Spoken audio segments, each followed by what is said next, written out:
Live and direct, live and I take no jive. Legalize it. I mean, how much can a koala bear? Koala bear, koala bear. Koala bear. Barry pulls a joint out of his pocket. Bill says, great, Barry, a reefer. Welcome back. It's another episode of the Koala podcast, and we go home to Australia, although I'm not sure. Sean will tell me in a moment how many koalas there are in Western Australia. Probably not that many left, just like New South Wales, where we're, I'll throw in a bit of politics, where we're desperately trying to kill them off as quickly as possible. Sean Maloney is a lawyer for MediCann Health in Western Australia, and he also used to work at the ASX, the Australian Stock Exchange, involved in listing of cannabis companies in the early days of cannabis companies being listed in Australia. So it's going to be an interesting conversation. Sean, welcome to the Koala podcast, and thank you for getting in touch and saying you'd like to be on the show. Let's start with a little bit of your background. You went to university. Where were you, in Western Australia at university? Yeah, I mean, firstly, thank you very much for being here. It's a pleasure. And yes, that's right. I'm born and raised in Western Australia. Did my law degree, did an economics degree at University of Western Australia, and then following that, did a bit of travel, and then started my professional career at PwC, doing tax controversy, tax law, corporate law, M&A. Did that for 5 years, learned from some great people, got my core legal skills honed and practiced.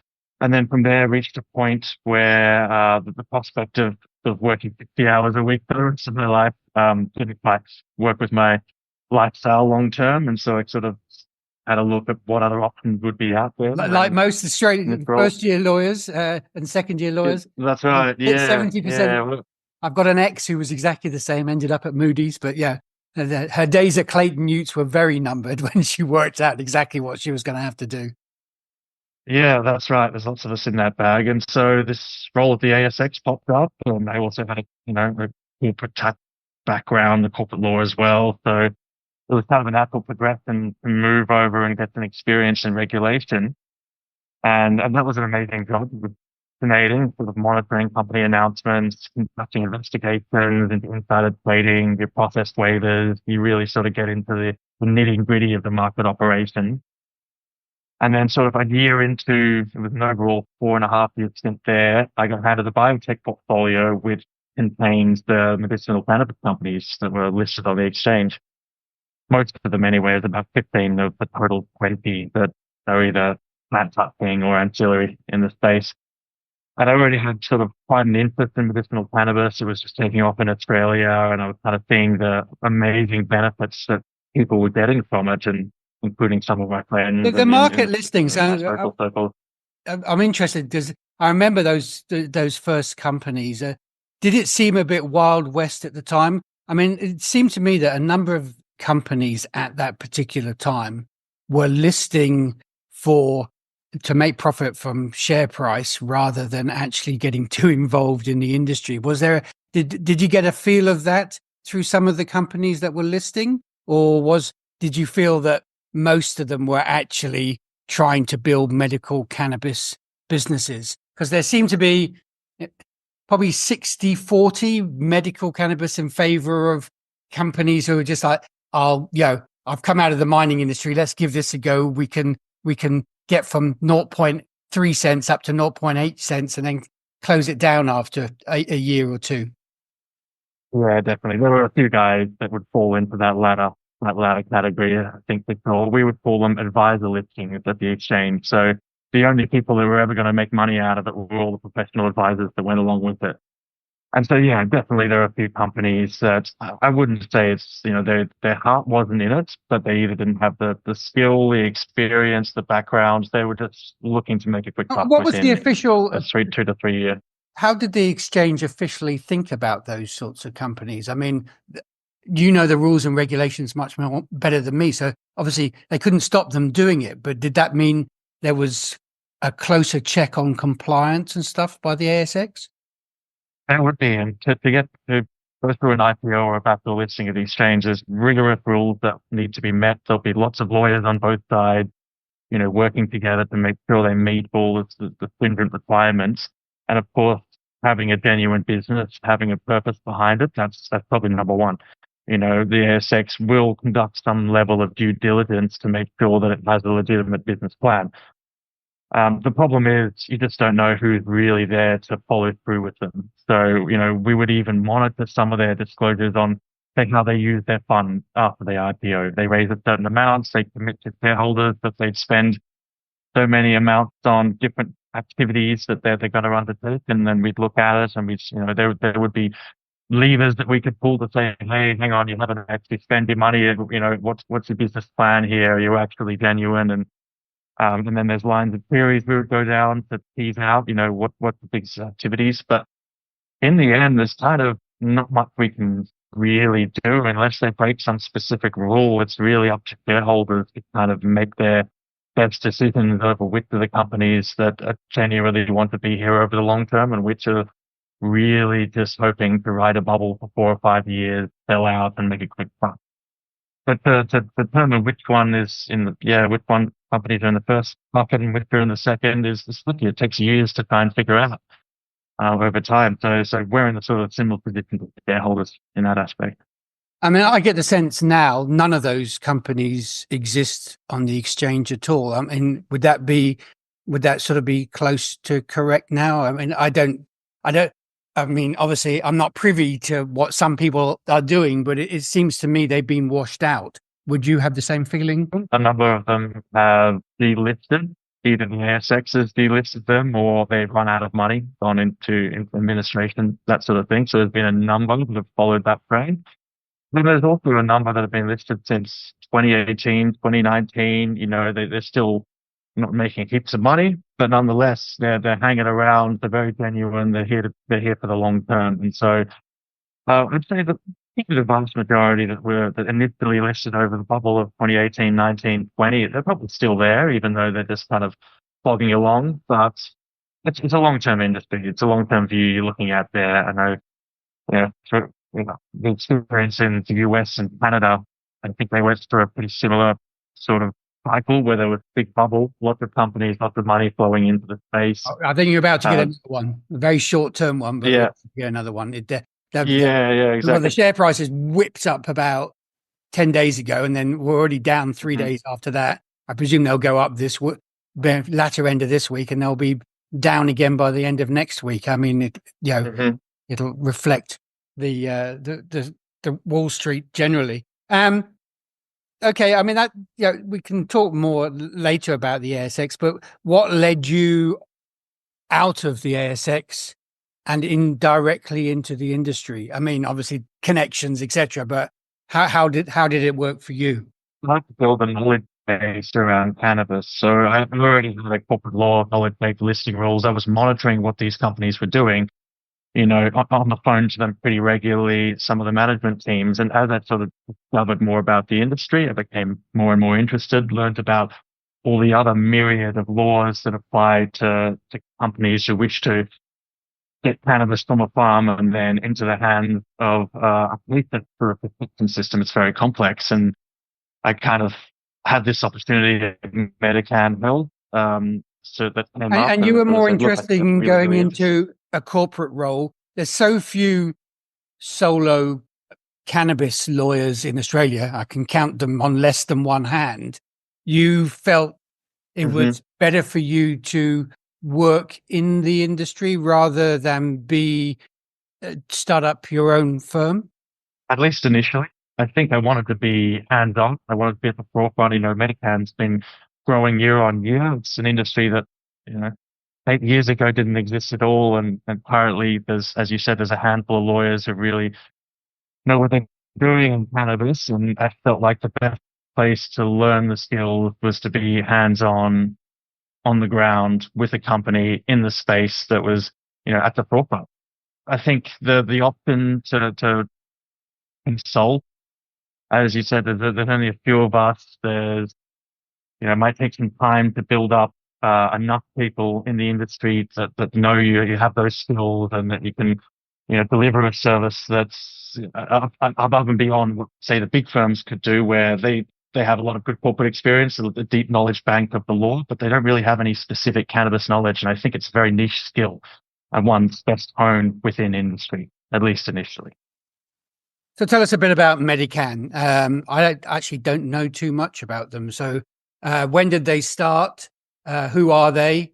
And are they are they just importers, or are they producing in Western Australia as well?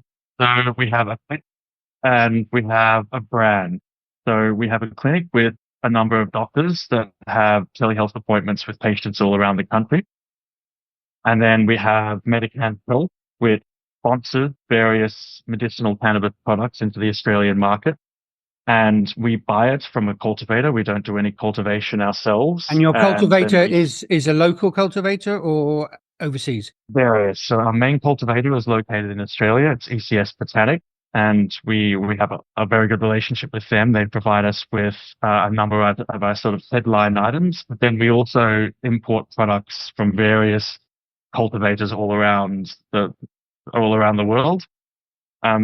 In our mind, there's sort of two different markets there. There's a lot cheaper and very high quality products coming in from overseas. But then there's also issues with consistency of supply and the fact that a lot of consumers really want Australian products. I'm sure you're all across that there's a bit of a controversy with a large percentage of the products in the market being imported, around 85% at the moment from the latest count. But we are one of the few companies, there's plenty of other ones, where the majority of our flower, I would say, is sourced from a cultivation facility in Australia. And that's a point of difference for us, I think. Now, here's a quick question. For me, testing seems to be somewhat of a sort of hidden issue in Australia about how much testing is done, who leads that testing, whether it's the company doing it internally or they've outside contracted to somebody else. Because it seems to me that the TGA are doing very little testing. They're not that open about it, obviously, which implies to me that they are doing very little testing. How do you manage that compliance to make your clients feel confident in the product that you're supplying them? And also, when you supply the product, do you specify that it's Australian grown or overseas grown? We will tell consumers where it's being grown. We'll release information. There's various websites in Australia which you list information about a product that you've supplied, and patients have access to that. And so absolutely, if it's an Australian grown product, we'll put a little marker on the jar to indicate that. And so, yeah, from that aspect, it's full disclosure. People want to know where their products come from. That's important. The other aspect, testing. So in order to release product, and we have manufacturers who we contract with, they need to go through various tests at different stages. So usually there's a test of bulk material. Say if it was imported, we would be tested as it comes in to make sure that it meets all the PMP requirements. This is part of the requirement we need to test it. And are you testing that internally, or have you got that contracted out to somebody else? How does that work? It's always an accredited laboratory. It's contracted out.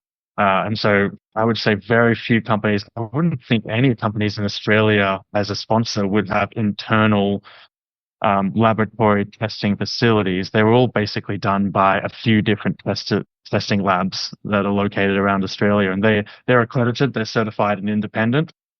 Doesn't mean they're reliable. We have seen issues where you get the same flower tested 3 times and you get different results from all 3 labs. Well, that's the same the world over. I mean, the most mature market has exactly the same problems, and it's a big issue internationally. With MediCann, I suppose my next question is, as I said in our preamble, you'd be aware of some of the things I've written and said about the medical cannabis environment in Australia. What's the company policy on thinking about the politics of cannabis? At the moment, we've got a medical cannabis environment and various political parties talking about widening that to adult use and trying to manage those two markets, if you want to call them that, in a mature and adult way. How does your company think about that next move, both statewide and federally? I would say we're very excited about it. What our colleagues are doing in the Cannabis Party in the state parliaments, but also the Greens in the federal parliament as well. What they're doing is fantastic work, and I'm surprised when anyone, I suppose, suggests that the medicinal cannabis companies in Australia would be opposed to it. That I'm not sure is correct in most instances. Perhaps a few of them that are making a large amount of money through the status quo would want to keep things as they are. But I think the majority of us, we're all working in cannabis because we're part of the same team. We want this plant to be available to patients, and then also most of us are in favor of a rec market as well. There's certainly a need for both of them. There's patients that would be much better served by an adult use or recreational market, and there's patients that could remain in the medical system. So you'd It's see definitely not yourself as a perfect at the company moment. straddling both sides of the equation? I think if the recreational market opened up, then all of the medicinal cannabis companies would also be looking to open up businesses within the recreational market. I think it would be a natural advantage. We've been in this market for 6-7 years. We understand how it works. Even though the rule set will be different for a recreational market, we're still going to have a massive first mover advantage on capitalizing the opportunities, which would be massive. The size of the market would suddenly be 5-6 times as large as it is currently in the medical market. So I think there's huge opportunities if the recreational market was created. And so from that perspective, absolutely, I think there's no conflict with what our colleagues are doing, at least from my perspective. I think we're all on the same team. We're all working together because we believe in the plant. And so, yes, I don't think there's particular mismatched interests here. I think most of us are on the same page. And before we get off that topic, what do you think the chance of that actually happening in, say, the next 2 federal parliaments? It's been a conversation now, well, nigh on 20 years, hasn't it? Really, 15 to 20 years. Do you, I have no sense, having been out of Australia for a while, really what the next election is going to deliver. Various people think that it's going to be more of there's going to be a centre of the House that controls some of the policies that either the Liberals or Labour bring in. Although I don't think they'll be powerful enough to change their opinions on cannabis, as Dr. Walker has found out in Western Australia, unfortunately.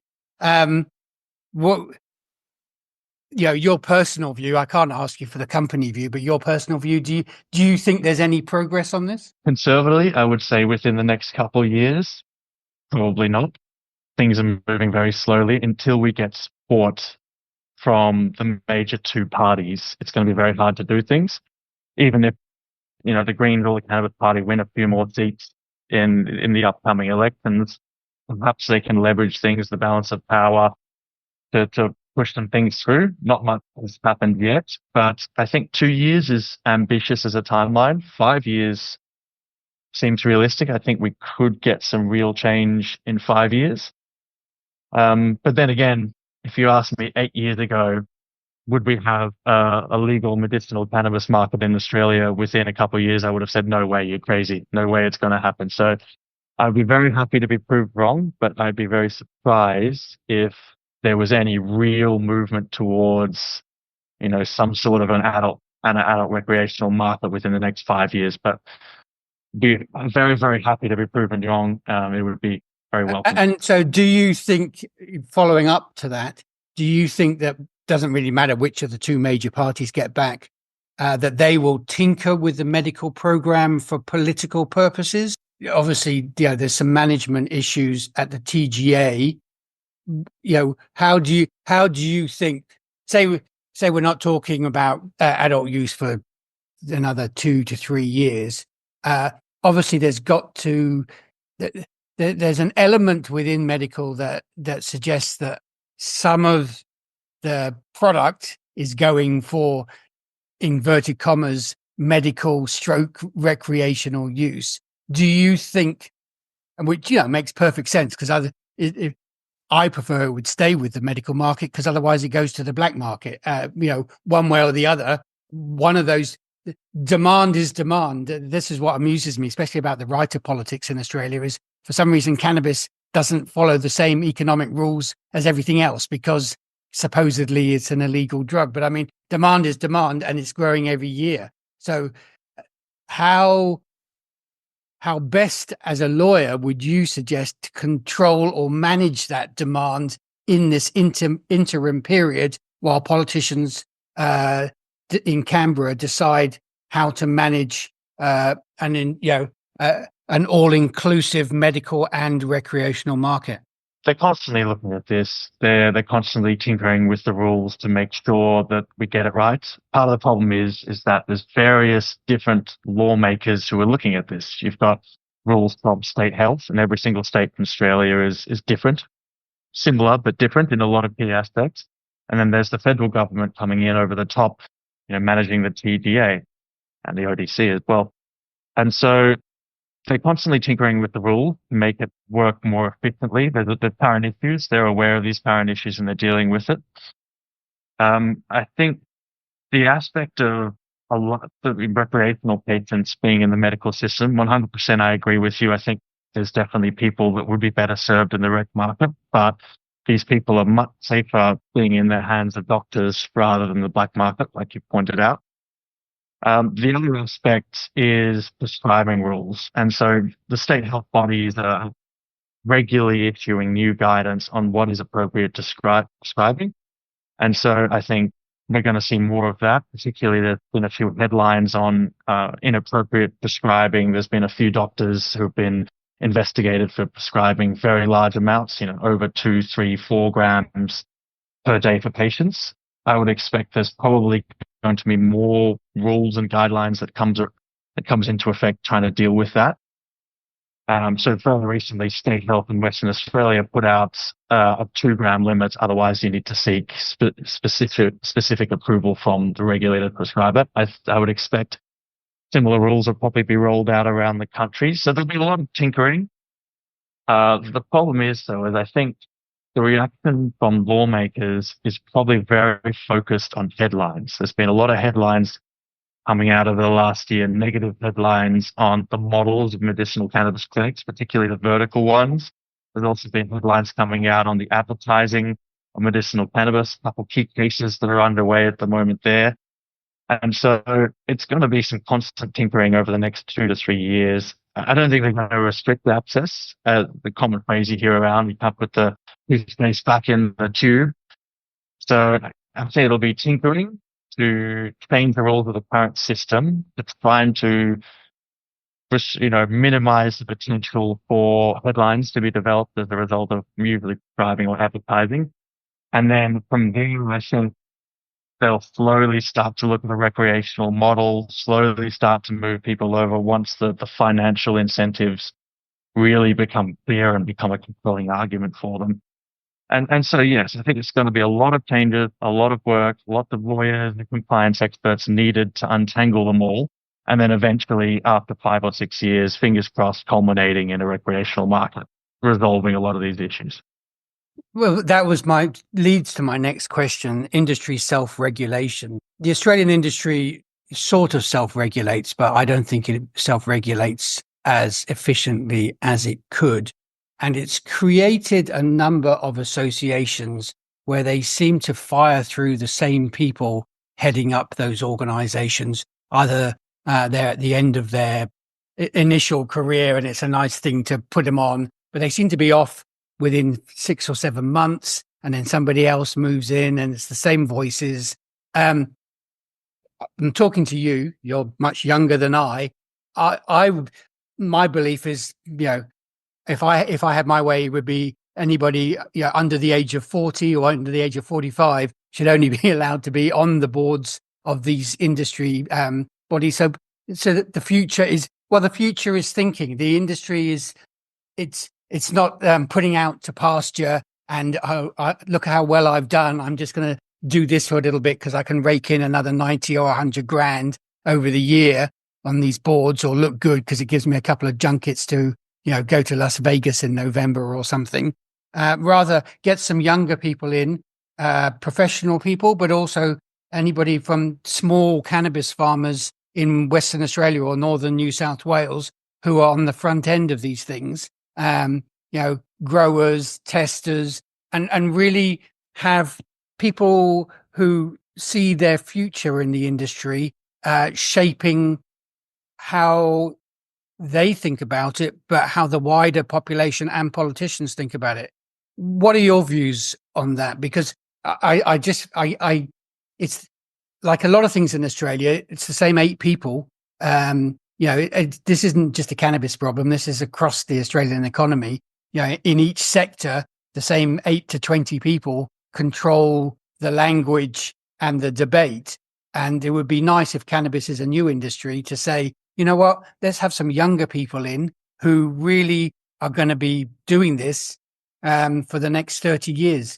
Sort of more so like the F&B industry, restaurant industry, where it's amazing because there's people with that sort of energy driving it forward. I mean, what are your thoughts on that? It is a young industry already. That's an aspect which drew me towards the industry because it's so new. All of the lawyers that have been working for 40, 50 years, this has only popped up in the last 8 years as a viable career option. And so the majority of the lawyers, but also the broader industry, it is quite a young industry. And so I don't think we need to put in any age limits or restrictions on participation. I think any experience we can get from people who have been working, especially in other markets that have been around a bit longer, I think Australia is very, very happy to have it. I will say that there is a few different bodies in Australia, industry bodies in Australia that are managing the cannabis industry from a stakeholder perspective, and it is a little confusing having quite a few different bodies in play. I think it would be great if there was a little bit more cohesion, and really maybe it would be better served by one body. But the individual people working on these different bodies, it's kind of a thankless job in my mind a little bit. Like they're doing great work, they're putting on events, they're arguing on behalf of the industry, and I think there would be more than happy to have an injection of anybody who's really willing to help. I would say it's that type of industry. It's everyone is on the same team, everyone's working towards the common goal. And so don't put in any age restrictions, but I think naturally, just the nature of the industry, the youth are already, looking at this. They're already working at this. They're already thinking, hey, I've got 20 years left in my career at least. This is a new market. I'm positioning myself really well, being at the forefront here. So the only sort of issue I can see, with the bodies is that there's maybe too many of them, but otherwise I think they're doing great work. And, I think the whole industry appreciates the efforts they put in. Well, Sean, we're almost out of time, so I'm going to have to draw it to a close. I'd love to talk for another half an hour. I've got a whole lot more questions, but maybe we'll come back in a couple of months' time or after the federal election and revisit a couple of these things, but also there's plenty more discussion to be had. Sean Maloney of MediCann Health in Western Australia, thank you very much for being on the Koala podcast. Thanks, Sean. Live and direct, live and a date, no jive. Legalize it. Coming how much can a koala bear? Koala bear, koala bear. Koala bear. Barry pulls a joint out of his pocket. Bill says, great, Barry, a reefer.